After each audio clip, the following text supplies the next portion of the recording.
Hey guys, today I'm going to be painting the Bonsai Daimyo from Rising Sun. This guy is pretty cool. He's got a lot of little Dragon Ball symbols on him. We're actually going to go ahead and do that detail, practice a freehand, and paint him up. Let's get a sneak peek and then let's dive right into it.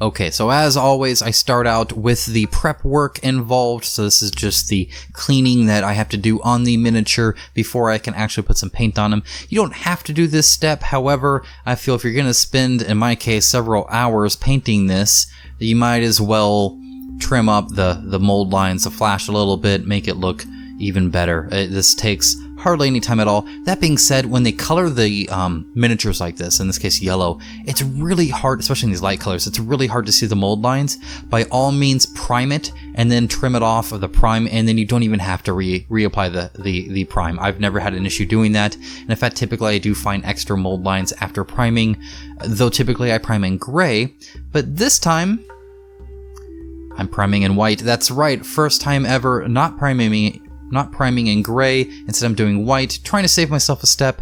That being said, I still paint him white. The only difference here is I can actually get the white to a good color sooner. So I'm going to start by laying down some texture onto the base before I even bother painting it. I'm just going to let it dry while I paint it, so I'm not wasting time just sitting at him, looking at the miniature while this dries and I can't do anything with it. And I don't know, I try to paint from how deep the miniature is to how to out, and then also a kind of a top to bottom kind of thing too. So starting with the base, this is just the Armageddon Dust. I actually wanted to do the dunes, but I found out I didn't have the Armageddon dunes. It's the thick versus thin for Citadel texture paints. They have some that you're supposed to lay on thin and some that you're supposed to lay on thick. Instead, I'm going to lay on the thin one thick. It works. Averland Sunset is the choice I'm using for just kind of the base coat of all the yellow that's going to be on him. This is kind of his clan colors, so I hope to kind of bring this throughout the clan as much as I can.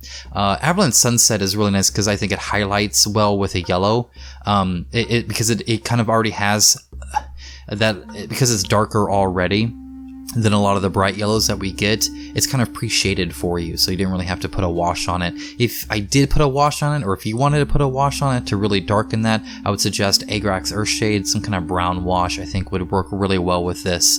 Yeah, that's what I would do. I wouldn't do a Nolan oil or anything like that. Not a dark tone or a black wash of any kind. And then also inside of his sleeves there. Next up is Daemonic Yellow. So this is, or Daemonic Yellow. This is just kind of really heavily watered down. I'm not trying to do really pinpointing highlight here, and so while I don't have a lot on my brush, because it's so watered down, it's not really possible to super control it either. This is a big jump from the Averland Sunset, so I don't want it to be, I want it to be fairly watered down so it's thin enough so that once it dries, it's not as hard looking as even what you're seeing now. And then we can always go over it again. Additionally, the reason I did the desert kind of floor or base for these miniatures is because looking at them, they definitely look like they're from the desert. They got a lot of face wraps and stuff like that. Almost a Middle Eastern kind of vibe going on, which I thought was really cool. But so that's kind of what I'm going to do for the rest of these this clan here. Okay, moving right along to light green blue. Now this is going to look a little bit brighter than it should. We will darken this down. Again, whenever you're using shades, you can actually shift the color a little bit too, so that's what I'm playing here. So I'm purposely painting essentially the again, I don't know if it's hue or what, or saturation. I don't want to misuse the word here. However, this is the color I want, and then I'm just going to darken it. So I'm going to essentially make that same color darker, with it still remaining the same color. If I were to mix a paint into it or use a colored shade on it, then I could also shift the color itself. But that's not what I'm wanting to do here. This is for kind of that middle tunic. And I will say, priming it in white, it has the same issue that I have when he was just yellow. It's really hard to see the detail. And even hopefully on YouTube, when you guys are actually watching this, it looks pretty okay and you can kind of tell what I'm doing here. I did not like this miniature at first. I thought it was a terrible sculpt because it just looks like a blob. By the end of it, I think you can agree, once you're actually able to paint in his sleeves and paint in the helmet and the scabbard, especially with the scabbard and hilt coming in like right next to the helmet, it seems almost impossible to really tell difference.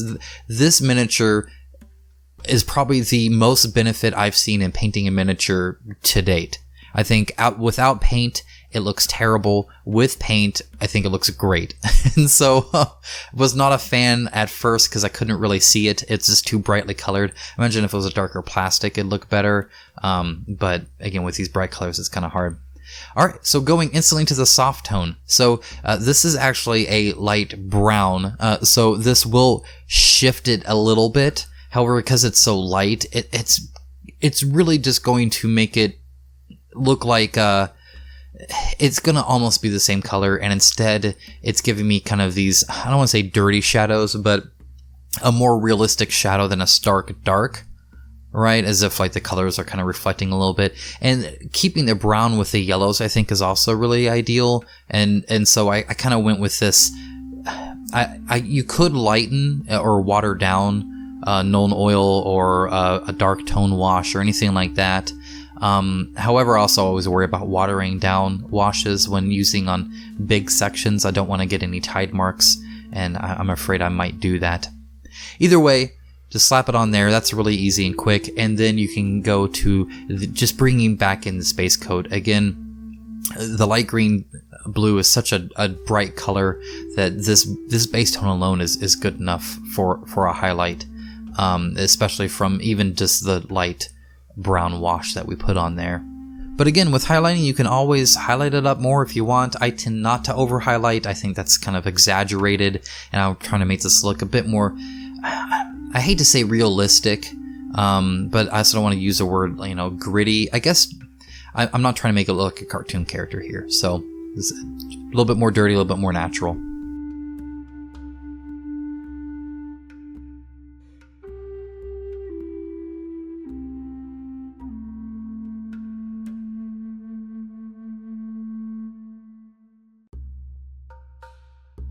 Next up is white gray. This is kind of you've seen me do this on the Koi Daimyo. If you haven't, check out that video. It's one of the first times I really do freehand, so it's a really good, in fact, you can kind of see in just a little bit how I went from doing that to doing this, and then you can be the judge on whether or not I've improved. Technically, I did a little bit on Stuffed Fables, but it was very minor just on the bases.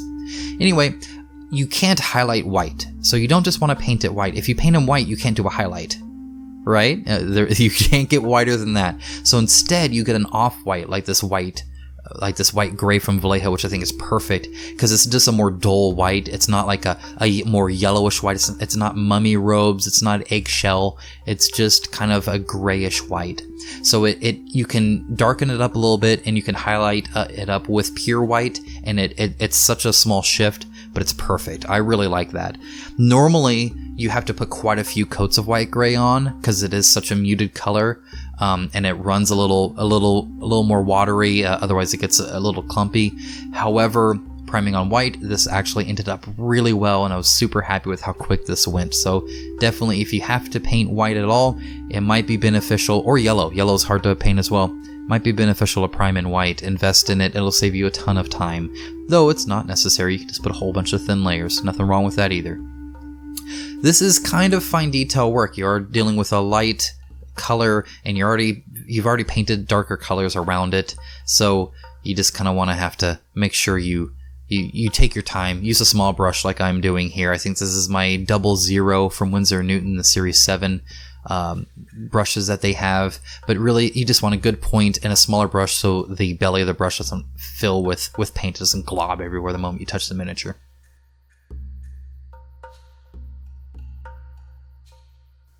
And moving right along to white. Now this is I don't think this is going to show up well on the miniature yet, but essentially it's just the normal highlights. You choose the raised portions of the miniature and you highlight it up. I'm not worried about any object source lighting. I didn't do a Thinazol prime or anything like that. I don't care about a light source per se. It's just if it's raised, I'm assuming he's out in the daylight and there's the sun everywhere. I don't know. Either way, you're just kind of highlighting everything around it.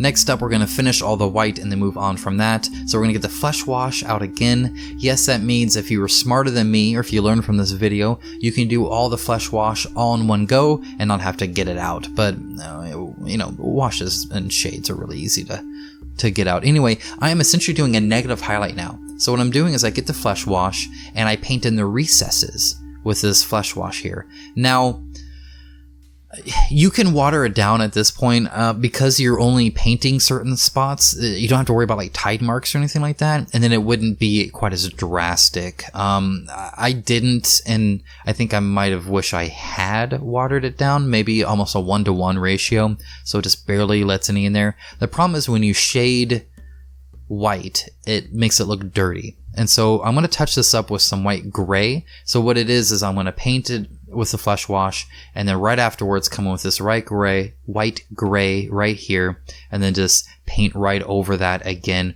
with some thinned down white gray. This is pretty watered down. Really, I didn't have to in this time because this was the next day and it was on my wet palette, and so it kind of stayed really, really watery through that. But if you don't have a wet palette, or if you water your wet palette more appropriately than I do, so it doesn't just make all of your paints super watery, you want to make sure this is pretty watery. You don't want to cover it up, the shade, but it'll just add this subtle kind of slightly brown shadow to the recesses and really make those white highlights pop. Alright, next up is Averland Sunset again, though this is for the little circle shapes, the little Dragon Balls that this guy has. Goku, I think, would be confused if he met this guy. I don't know, but I don't know what those symbolize. It seems to be a shape. Maybe I should wiki that. I look up weird stuff on the internet, but not that weird stuff, just stuff like what do the Dragon Ball symbols mean? Either way, you're just going to essentially give them polka dots at this point. This is on all of the parts that we painted light green blue, so all of those kind of darker portions on the miniature at this point. You're just going to want to kind of place some, not too, it's easy to get into a pattern where they're all kind of angled at like a 45-degree angle line. And you don't want to do that, but you don't want to have them super close together either. So just, play it by ear. Now, in the concept art, Adrian Smith put stars there. I don't have a brush that's a single strand of hair that'll allow me to paint on little tiny baby stars on these Dragon Balls. So instead, you get very little paint and a good tip, roll it, on the palette or whatever, and then paint on 3 little dots. That's what I'm doing here. Now, I start out by painting all the 3 dots the exact same way, and I would suggest not doing that. In other words, if 2 of them are on one side and then the other one is on the middle, then, turn it or whatever. Hopefully I'm making sense here. Essentially, you don't want them all looking like a smiley face, right? Like at our level, you want some turned different ways. But just 3 dots should be good enough. You'll notice every now and then I had a little bit too much paint. That's fine. You just paint it over with Averland Sunset and then do it over again. No big deal.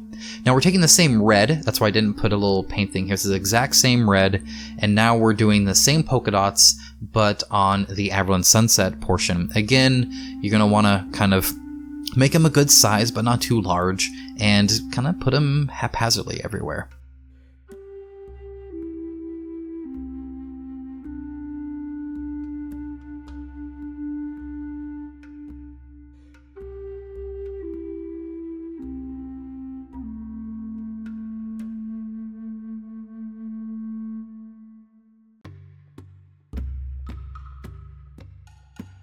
From there, we get the white, and we put way too big of a dot there. Again, you can fix that if you need to. You know, it's just kind of general, and they're all going to kind of mesh together. So you just kind of have to judge how detailed you want these dots. But either way, as you can see, I kind of take my time here and just put 3 little dots on each one.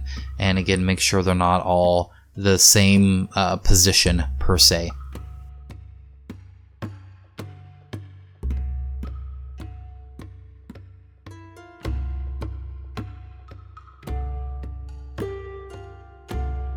Alright, black, red, these are for the handles. Now this is where you see how that just looks like a mess. In fact, it's so hard, even now looking at it, it's so hard to tell. I had to really get close to the miniature to tell where the handle is and where the helmet is.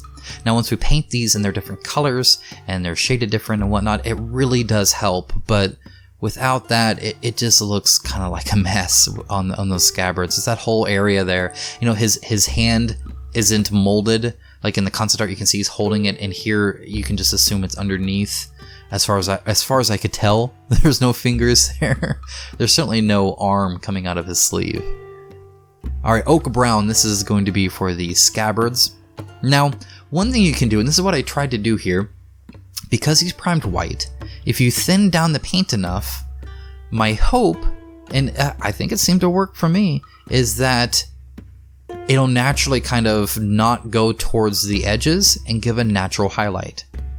Does that make sense? So in other words, you're kind of have this really watery paint that you're painting over it. So where those corners are, for instance, hardly any of that brown will go there, and it'll naturally highlight it. I think it actually kind of worked here. You can judge by that. I don't think it's applicable everywhere. I think for a shape that's kind of like a square, it works quite well. Like with the scabbard, I like how it turned out. But, you know, do you. But I'm always trying to do new things, trying to see if maybe a technique does save me time, or if something works or doesn't work. Or sometimes I have a happy accident. In this case, it actually was kind of on purpose. I wanted to try and see, though I didn't realize how watered down I did do it, but I did purposely about double the water I put in here. Here we're just doing the skin, the barbarian flesh. Now, normally you try to paint, you know, the deepest part. However, there's no hard to reach spots here. Everything's very easy to reach, and it's towards the top. And like I said, I try to do bottom to top as well, especially with the Citadel paint holder, hobby holder, whatever it is they call this one. You know, there's no grippy like the hobby holder that I have. Now you might notice I did switch holders. I missed the hobby holder one time doing this. In fact, I'll probably even recognize it in the video. If so, I'll mention it during this voiceover. But in general, I do like just clamping it down, not worrying about the putty, being able to turn the whole thing around. I'll have the stick around, and yes, you can detach the stick, but then you'll have a very big handle, right? I think that the stick portion of the hobby holder really adds to that. So here I'm just adding some flesh wash. By the way, I tried to use as little washes as possible. I just kind of wanted this a brown washed miniature. I think with the color scheme that we've chosen here, that works out quite well. And really, I'm not trying to cover the whole face. I'm just focusing on where I want. So like the eye sockets, cheekbones, underneath his head and the neck, just that sort of stuff. And then we just go straight into highlights. And the highlights, I think, are the most important, especially to get it to how bright it looks like in the concept art. The barbarian flesh, I think, is a good shadow color. So it's a good base coat, but it's not the overall color you want to see. I think lightening it up with some white really does help with that. And yeah, this dude's like half bald, so make sure he gets a shiny noggin.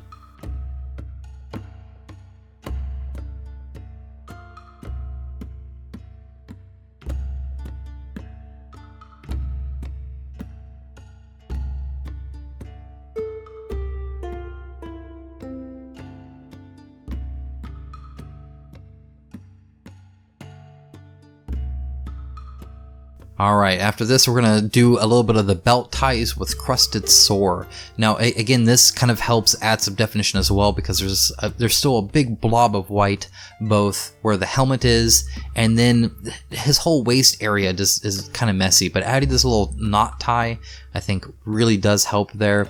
And then there are some bands, I think in the concept art, if I recall correctly, there's some bands in the front those are not present on this miniature. I very much dislike having to hand paint on details that should be there anyway, so I do not add them. Feel free to, if you think you can pull it off. I'm not even going to bother, but I will add them in the back where I can see them. I'm also doing all the tassels, and the tassels in red really help break up the white, because it is this kind of white on white at this point. In fact, with this back portion here, I thought about painting it blue, you know, the light green blue, but it wouldn't make sense clothing wise, I don't think. I just think visually I would have liked to not see white on white.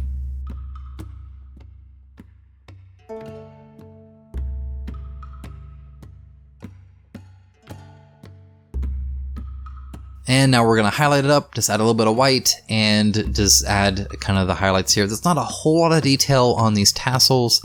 I don't think there needs to be either. 2 major highlights there, one on the top is kind of like a shining point, and you're good. Do the same with the knot and pretty much every other portion. It's actually pretty easy.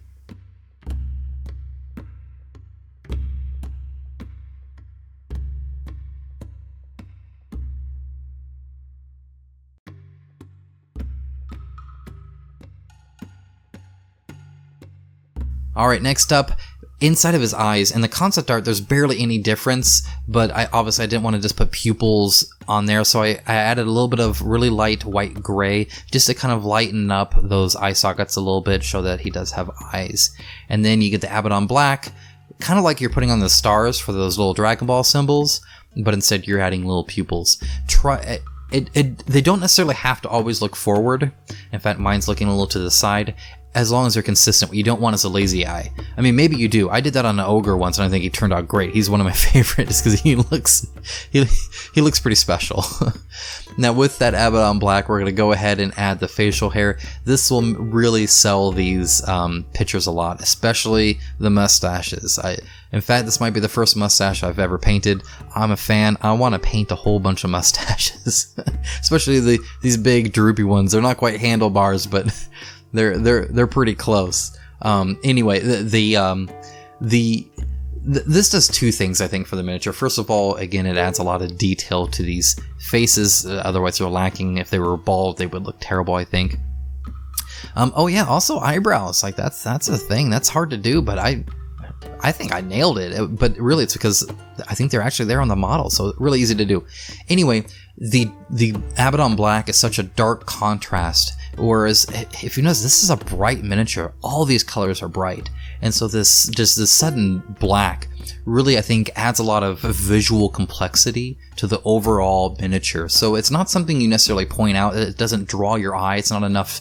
There's not enough black to just be like, oh wow, that's all I'm focusing on. You still just kind of, when you generally take in the miniature, I think it adds a lot there. I don't know if there's a term for that. I call it visual complexity. In the Fallout miniature line, when I was actually able to pick out colors, I always tried to do that. It's also why I try to add subtle differences in like different browns, so I don't reuse the same brown or the same yellow or something like that. Just because that little bit of nuance, I think, sells it as being more real.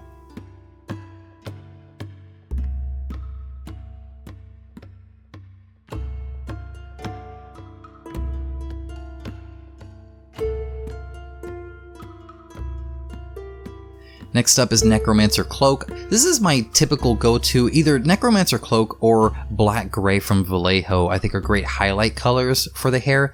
I think it really just depends on how black you want it. The Black Gray is darker, but much more subtle. So if you have very little black, I tend to go to the Necromancer's Cloak, so you can get as much detail popping out as possible in that little bit of paint. Whereas if you have more black, the Necromancer's Cloak, I think, is more subtle, but it can sell it over a larger portion. So if it's a little bit of black, I tend to go Necromancer's Cloak.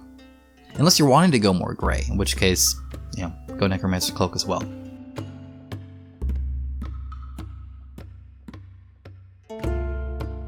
Next up, finally, the helmet, dark red. Again, use different reds, especially because you already have the handles, and you don't want this to blend into the handle, so it has to be different red than the handle, or I think it's still going to look a little messy.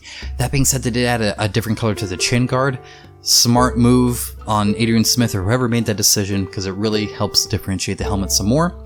Get into that once we get there. Either way, the dark red is just a base coat. I am going to darken up the dark red, because I find the dark red from Vallejo to look kind of pink. I don't know. Maybe it's just me. It doesn't seem to be a dark red. I mean, black red is a dark red, right? Cavalry brown is a dark red. Either way, pick a different red, paint the helmet. But avoid the trim line and kind of the top of it and the chin guard if you can help it. Okay, Carroburg Crimson. I hope I did that right. First time using it, actually went and bought it for this miniature, though I've been meaning to buy a red wash. It's kind of the only color I think I'm really missing besides the 13 different green washes that these people sell. Either way, this is a red wash. A lot of times I will use a Nuln oil on red. That works as well, though I find this actually looks really nice. So just pop it on there. Bringing in Averland Sunset again. This is for, he's got these two little like fins, these two little ornaments on either side. Now I debated whether or not to do Averland Sunset because I didn't want it to look like part of the Dragon Balls that are on him, but I think it works fine. And army green for the chin guard. This is what I talked about that kind of helps separate it between, because it's on the lower portion here, it helps separate it a little bit from the handle, which I think is also quite nice.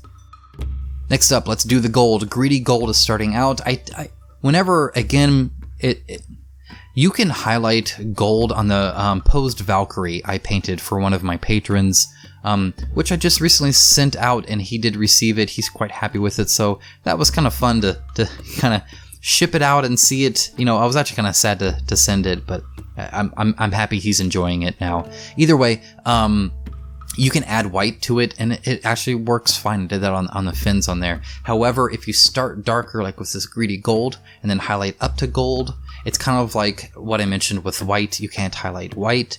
Therefore, if you just start darker, highlight up to the color you actually want it to be, and then you kind of have built-in shadows. So I do not put a wash on this gold, though you can. Again, brown golds or brown washes work well. I would love to try the red wash on it though and see what that does. Or sorry, not the red wash. I have a orange wash that I think might work well as well. So I'll have to try that sometime.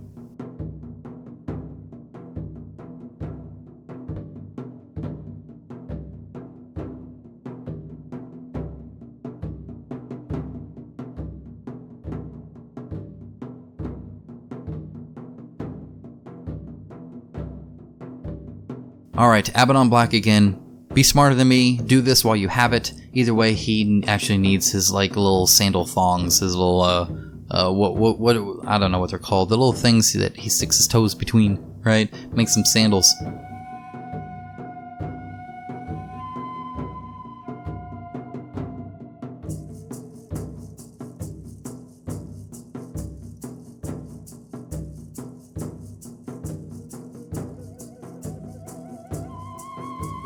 While we're down here, let's go ahead and finish this base up a little bit more. So Agrax Earthshade is going onto these dunes. It's kind of the typical, you know, I guess darker brown, though it looks like a medium brown to me. I mean, you can get like Ronak's hide is a dark brown. Either way, brown wash on it.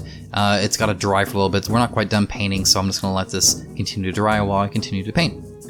And let's highlight up that gold. Going back to that, here's the just plain old gold. This is going to be kind of my highlight level onto it.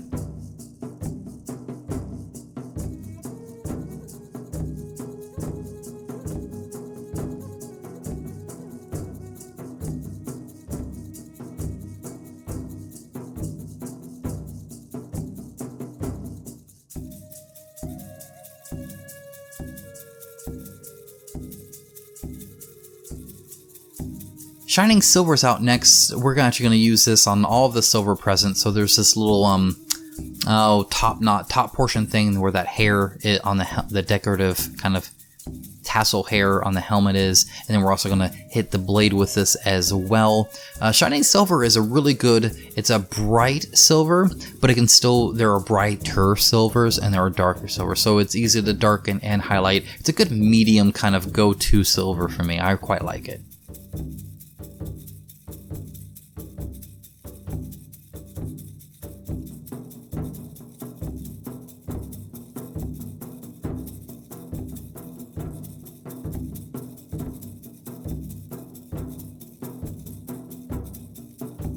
Alright, the last freehand details, Necromancer Cloak out again.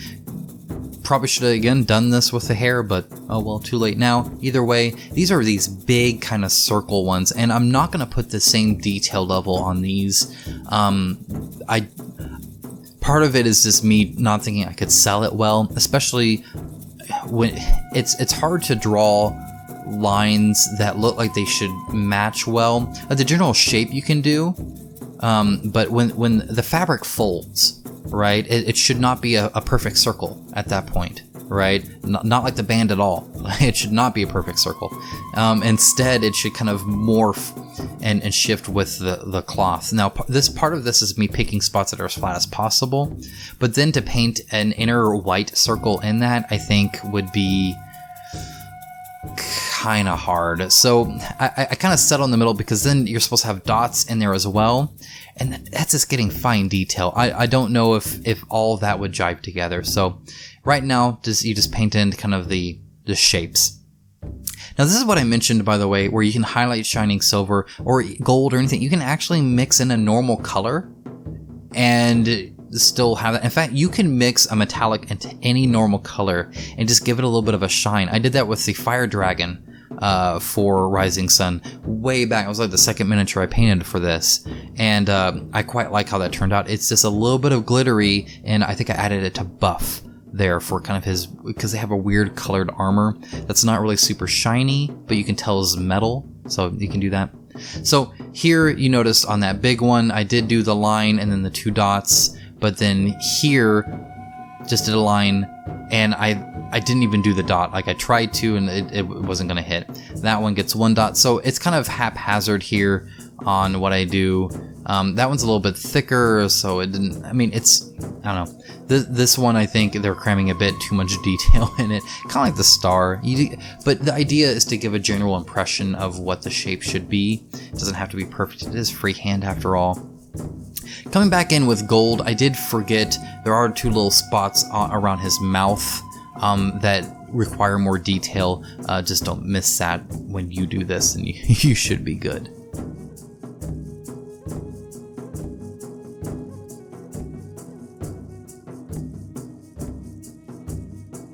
Beige is going to be the dry brushing here. This is a very stark contrast to the, even the base coat of the Armageddon Dust or whatever was dark. And then with the Agrax Earthshade on top of that, it's even heavier. I actually really I do this with my bases all the time. I do a heavy dry brush on it. I think it's really dynamic. I think the dry brush effect itself naturally feathers it out. I don't tend to do a whole bunch of different dry brush colors. In fact, I'm not sure I ever have.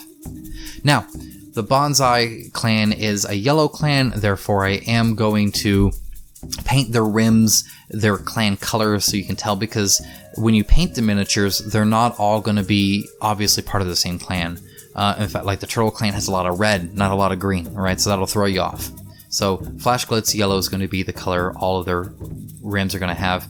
However, now that I've painted it, I don't want to put those plastic clips on it, but I somehow need to also signify that this is a game piece, and therefore this is the Daimyo, therefore it should have black. So this is kind of the bottom rim I've been doing. I did the poker chip before. This is what I will say about that. The poker chip design, where you just have these slots of black, is just as noticeable, not more noticeable like you would think, but this is actually pretty noticeable, especially when you put it on the board because the board is so light. The black rim actually really pops out, the black portion of it. However, the poker chip is much more easy to do. And much quicker. This takes a lot more time and a lot more kind of touch up, right? I had to touch it up with some yellow, had to touch it up without. But overall, I think worth it. Looks really clean and nice. So this is after the matte varnish. This is it, the final miniature. This is the heavy music cut up portion you see at the beginning, a kind of tease. This is, now you've seen it from beginning to end. You've seen what I did here. This was about a little bit over 3.5. It wasn't quite 4. It was about 3 hours and 45 minutes worth of recorded footage. But obviously I did do some touch-ups and whatnot. And I did count and varnishing, stuff like that. Overall, around 4.5 hours spent here. A lot of that was in the freehand. I actually came out of this miniature thinking it was super simple. Like, it didn't seem as long. I was surprised when I saw how much I had actually recorded. The color scheme's pretty basic. It's really just 3 kind of colors, right? It's kind of the yellow, the blue, the white, and the red. So 4. I'll learn how to count someday. Then you have like the heads. I mean, it overall, this is a great miniature if you want to practice freehand, or brush control really with those little dots. As you can see, looking up close, they're a little haphazard here, but they sell the effect really well. And actually, I think it's really good. I'm actually glad they're not super perfect. I don't know. To me, it looks quite natural. So anyway, guys, I hope you did like the video. I hope my explanation helped a little bit. I hope you liked watching the process and you enjoyed these Rising Sun miniature paintings. They're going to continue on. I'm going to go ahead and start the next one. Just know that there is a dragon and it is on the horizon. It will be soon. So looking forward to painting another dragon for you guys. If you liked the video, like it. Leave me a comment below on what you would like to see painted next, whether it's a game, whether it's a specific miniature. Let me know, I'd love to hear. And as always, subscribe if you want to see more. Anyway, thanks guys so much. I want to thank my patrons. They're a rockstar group over there. We have a lot of fun just, encouraging each other and the hobby and sharing kind of our progress and discussing board game and general. There's been a discussion on Solomon Kane recently, just stuff like that. Anyway, feel free to check that out if you want to. Thanks so much. I'll talk to you again soon.